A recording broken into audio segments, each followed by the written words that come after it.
Hello મિત્રો, તમારું સ્વાગત છે અમારી ચેનલમાં. આજે આપણે સ્વાધ્યાય 9.1નો દાખલા નંબર 6 જોશું. એક સમબાજુ ચતુષ્કોણની બાજુ 5 સેમી છે અને વેધ 4.8 સેમી છે, તો તેનું ક્ષેત્રફળ શોધો. જો એક વિકર્ણની લંબાઈ 8 સેમી હોય તો બીજા વિકર્ણની લંબાઈ મેળવો. તો પહેલા આકૃતિ દોરી લઈશું. તો શું કીધું? એક બાજુનું માપ 5 સેમી, તો આ એક બાજુનું 5 સેમી, વેધની લંબાઈ 4.8 સેમી અને એક વિકર્ણની લંબાઈ કેટલી આપી છે? 8 સેમી, અને બીજા વિકર્ણની લંબાઈ આપણે ગોતવાની. તો બાજુનું માપ કેટલું આપ્યું? 5 સેમી. વેધ કેટલો આપ્યો છે? 4.8 સેમી. અને વિકર્ણ એકનું માપ કેટલું આપ્યું છે? 8 સેમી. અને બીજા વિકર્ણ આપણે શું કરવાનું છે? શોધવાનું છે. તો આપણે હવે સમબાજુ ચતુષ્કોણનું ક્ષેત્રફળનું એક સૂત્ર છે 1/2 વિકર્ણ ગુણ્યા વિકર્ણ, અને બીજું સૂત્ર છે પાયો અથવા શું કહેશું આપણે આધાર ગુણ્યા ઊંચાઈ. તો આપણે લખશું સમબાજુ ચતુષ્કોણનું ક્ષેત્રફળ બરાબર આધાર ગુણ્યા ઊંચાઈ. તો જો આમાં આધાર શું થઈ જશે? આ બાજુ, એટલે એનું માપ શું છે? 5 સેમી. અને ઊંચાઈ કેટલી? ઊંચાઈ એટલે આમાં શું થશે? વેધ કેટલો આપ્યો? 4.8 સેમી. તો આ બંનેનો આપણે ગુણાકાર કરી નાખશું. તો 4.8 ને 48 ગુણ્યા 5, 5 × 8 40 શૂન્ય વધી આવી 4, 4 × 5 20, 20 ને 4 24. તો અને એક પોઈન્ટ છે, જો આ એક પોઈન્ટ એટલે એક આંકડા પછી પોઈન્ટ એટલે શું થશે? 24 જવાબ આવશે. તો 24 સેમીનો વર્ગ. તો આ શું મળ્યું આપણને? સમબાજુ ચતુષ્કોણનું ક્ષેત્રફળ કેટલું મળ્યું? 24 સેમી સ્ક્વેર. હવે આપણું જે મૂળ સૂત્ર છે આપણે મૂકશું. સમબાજુ ચતુષ્કોણનું ક્ષેત્રફળ બરાબર 1/2 વિકર્ણ ગુણ્યા વિકર્ણ. અથવા આમ તમે શું કરી શકો? આની જગ્યાએ D1 અને D2 પણ લખી શકો, કેમ કે ઇંગ્લિશમાં આપણે શું કહીશું? ડાયગનલ 1 અને ડાયગનલ 2. હવે ક્ષેત્રફળ આપણે કેટલું મળ્યું છે? 24. તો અહીંયા આપણે 24 લખી નાખશું 1/2 એમના. હવે વિકર્ણ 1નું માપ કેટલું છે? 8 સેમી.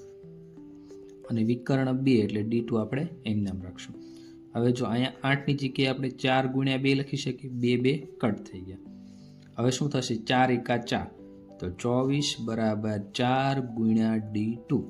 હવે આ 4 ગુણાકારમાં, એ સામેની સાઈડ શેમાં જશે? ભાગાકારમાં. તો 24/4 બરાબર D2. હવે 4 6 કેટલા થશે? 24. તો 6 ગુણ્યા 4, 4 કટ થઈ ગયા, તો 6 વધ્યા. તો 6 બરાબર શું મળ્યું? D2. તો વિકર્ણનું માપ આપણે કેટલું મળ્યું? 6 સેમી. તો વિકર્ણ બરાબર 6 સેમી આપણને મળી. પ્રશ્ન નંબર 4. કોઈ મકાનના ભોંયતળિયામાં સમબાજુ ચતુષ્કોણ આકારની 3000 લાદીઓ લગાડેલ છે. આ લાદીના વિકર્ણની લંબાઈ 45 સેમી અને 30 સેમી છે. હવે 1 ચોરસ મીટર લાદી ઘસવાનો ખર્ચ જો 4 રૂપિયા હોય તો સમગ્ર ભોંયતળિયાની લાદી ઘસાવવા માટે કેટલો ખર્ચ થશે? તો આપણે આની પહેલા આકૃતિ દોરી. લાદીનો આકાર કેવો છે? સમબાજુ ચતુષ્કોણ આકાર. હવે એમાં શું કીધું છે? ટોટલ કુલ લાદી કેટલી છે? 3000. તો આપણે લખી નાખશું કુલ લાદી બરાબર 3000 છે. આગળ શું કીધું છે? એક વિકર્ણની લંબાઈ 45 સેમી. આ વિકર્ણની લંબાઈ 45 અને બીજા વિકર્ણની લંબાઈ કેટલી છે? 30 સેમી કીધી છે. 45 સેમી અને 30 સેમી.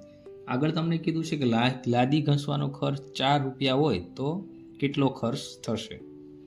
તો વિકર્ણ 1 એને આપણે શું કહીશું? D1. એની લંબાઈ કેટલી છે? 45 સેમી. વિકર્ણ 2 એને આપણે શું કહીશું? D2. એની લંબાઈ કેટલી છે? 30 સેમી. હવે આપણે શું લખશું? સમબાજુ ચતુષ્કોણનું ક્ષેત્રફળ પહેલા આપણે શોધવું પડશે, તો જ આગળ દાખલો થશે. તો સમબાજુ ચતુષ્કોણનું ક્ષેત્રફળ. હવે આ સમબાજુ ચતુષ્કોણ એટલે શાનું ક્ષેત્રફળ થયું? લાદીનું ક્ષેત્રફળ થયું. અથવા આપણે શું લખશું? લાદીનું ક્ષેત્રફળ. બરાબર શું થાય? 1/2 D1 ગુણ્યા વિકર્ણ બીજો. આ D1 D2 એટલે વિકર્ણ પહેલો અને વિકર્ણ બીજો. 1/2 એમનો. પહેલા વિકર્ણની લંબાઈ 45, બીજા વિકર્ણની લંબાઈ 30 સેમી. હવે 30ની જગ્યાએ આપણે શું લખી શકશું? 15 ગુણ્યા 2. તો 2 ઉડી ગયા.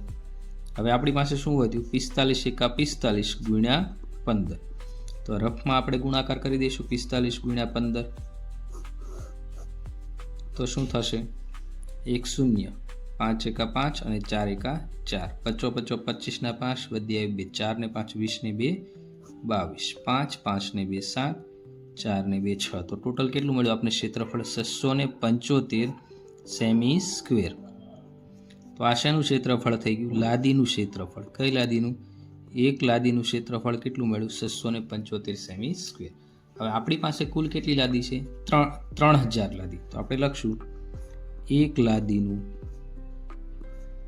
ક્ષેત્રફળ બરાબર 675 સેમી સ્ક્વેર. આપણી પાસે કેટલી લાદી હતી? 3000 લાદીનું ક્ષેત્રફળ બરાબર. તો આ બંનેનો શું થશે? ક્રોસ ગુણાકાર. તો 3000 ગુણ્યા 675 સેમી સ્ક્વેર. તો એટલું આનું ક્ષેત્રફળ આવી ગયું. 1 મીટર સ્ક્વેર. 1 મીટર સ્ક્વેરના કેટલા રૂપિયા કીધા છે? 4 રૂપિયા કીધા. અહીંયા આપણે જવાબ મીટર સ્ક્વેરમાં આપ્યો. તો આપણે આને શું કરવું પડશે? મીટર સ્ક્વેરમાં ફેરવવું પડશે. તો ટોટલ એટલું આપ્યું. તો 1 સેમી બરાબર શું થશે? 100 સેમી બરાબર 1 મીટર. હવે સ્ક્વેર કરવો હોય તો અહીંયા સ્ક્વેર થશે, તો 100 નો સ્ક્વેર થશે બરાબર 1 મીટર સ્ક્વેર. તો ટોટલ આપણી પાસે કેટલું હતું? 3000 ગુણ્યા 675 કેટલા મીટર? તો શું થશે? 3000 ગુણ્યા 675 ગુણ્યા 1 અને છેદમાં શું આવશે? 100. 100 નો વર્ગ એટલે 100 2 વાર. તો આ 3 શૂન્ય વહી ગયા, આ 3 શૂન્ય વધ્યું શું? 3 ગુણ્યા 675 છેદમાં 10. 3 ગુણ્યા 675 છેદમાં 10. આ શું થઈ ગયું? આપણું મીટર સ્ક્વેર. લાદીનું મીટર સ્ક્વેરમાં ક્ષેત્રફળ મળ્યું છે. 1 મીટર સ્ક્વેર હોય તો એના 4 રૂપિયા. તો આપણો આન્સર કેટલો આવ્યો? 3 ગુણ્યા 675 છેદમાં 10 કેટલા રૂપિયા? તો આ બંનેનો ક્રોસ ગુણાકાર થશે. 4 ગુણ્યા 3 675 છેદમાં 10. તો આપણને શું મળશે? કે સમગ્ર લાદી ઘસવાનો ખર્ચ કેટલો થાય? તો 4ની જગ્યાએ 2 ગુણ્યા 2 લખીએ, 10ની જગ્યાએ 5 ગુણ્યા 2 લખીએ. તો 2 નીકળી ગયા. હવે શું વધ્યું? 2 તેરી 6 ગુણ્યા. હવે 675 ને તમે 5 વડે ડિવાઈડ કરો તો 5 એકા 5, 5 તેરી 15, 5 5 25. તો 135 ગુણ્યા 5 કરશો તો શું થઈ જશે? 125 થશે. તો 5 5 નીકળી જાય. તો વધ્યું શું? 2 તેરી 6 ગુણ્યા 135. તો હવે 6 ગુણ્યા 135 આપણે રફમાં કરી દઈએ. 135 ગુણ્યા 6. 6 35 ની શૂન્ય વધી આવી 3. 6 તેરી 18, 18 ને 19 20 21, 21 નો 1 વધી આવી 2. 6 એકા 6, 6 ને 2 10. તો 810 રૂપિયા થયો. તો આપણે લખી શકીએ કુલ લાદી ઘસવાનો ખર્ચ રૂપિયા 810 થશે. પ્રશ્ન નંબર 8. મોહન એક સમલંબ ચતુષ્કોણ આકારનું ખેતર ખરીદવા ઈચ્છે છે. તો આમાં તમને આકાર કયો આપી દીધો? સમલંબ. આ ખેતરની નદી તરફની બાજુ એ રસ્તા તરફની બાજુને સમાંતર અને અંતરમાં બમણી છે.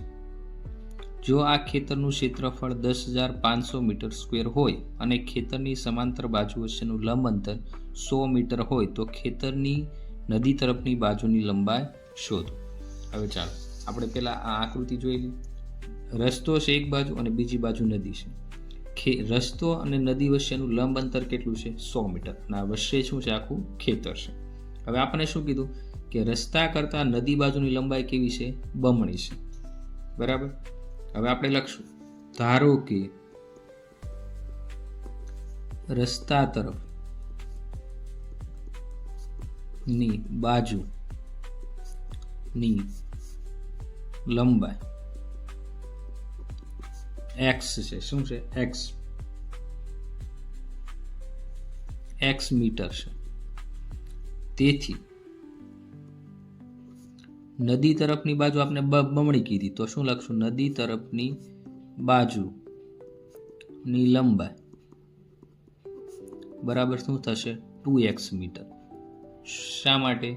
તો રકમમાં આપણે કીધું છે કે રસ્તા કરતાં નદી તરફની બાજુ બમણી છે, તો આ x હોય તો આ કેટલી હોય? 2x હોય.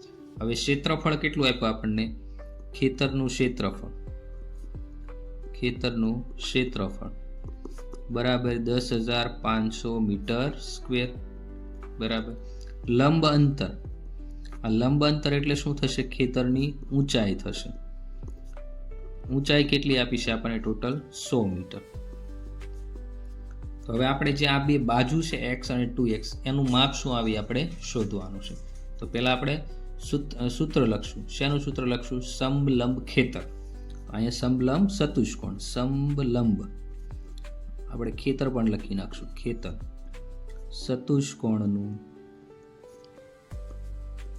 ક્ષેત્રફળ બરાબર 1/2 ગુણ્યા ઊંચાઈ ગુણ્યા એક બાજુ a વત્તા બીજી બાજુ b. આપણે એવું પણ લખી શકીએ.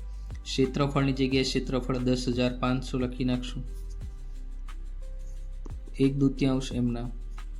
ઊંચાઈ કેટલી આપે એટલે કે લંબ અંતર 100 મીટર ગુણ્યા a એટલે પેલી બાજુ x બીજી બાજુ 2x, તો x વત્તા 2x. હવે શું થશે? બગડો અહીંયા ગુણાકારમાં છે, આ બે અહીંયા ભાગાકારમાં, એ ગુણાકારમાં હોઈ જશે. 10,500 ગુણ્યા 2 બરાબર. આ 100 એકા 100 શેમાં હતા? ગુણાકારમાં, એ નીચે ક્યાં આવી જશે? ભાગાકારમાં. અને x વત્તા 2x એટલે કેટલા થઈ ગયા? 3x થઈ ગયા. બરાબર મિત્રો. હવે આ બંને શૂન્ય ઉડી ગયા, તો વધ્યું શું? 105 ગુણ્યા 2. હવે અહીંયા x 3 સાથે અથવા 3x સાથે બંને ગુણાકારમાં છે, તો આ તગડો ગુણાકારમાં છે, ક્યાં જશે? ભાગાકારમાં. તો નીચે ભાગાકારમાં આવશે. અહીંયા શું વધ્યું? x વધ્યું. હવે 3/105. હવે 35 તેરી કેટલા થઈ? 105. તો અહીંયા આપણે લખી શકશું 35 ગુણ્યા 3, તો 3 વયા ગયા. હવે વધ્યું શું? 35 ગુણ્યા 2 બરાબર 35 ગુણ્યા 2 બરાબર x. તો 35 દુ 70 બરાબર x ની કિંમત આપણને મળી ગઈ. હવે આપણે આના માટે શું લખશું? બંને બાજુ આપણે ધારીથી પ્રથમ બાજુ કઈ હતી આપણી?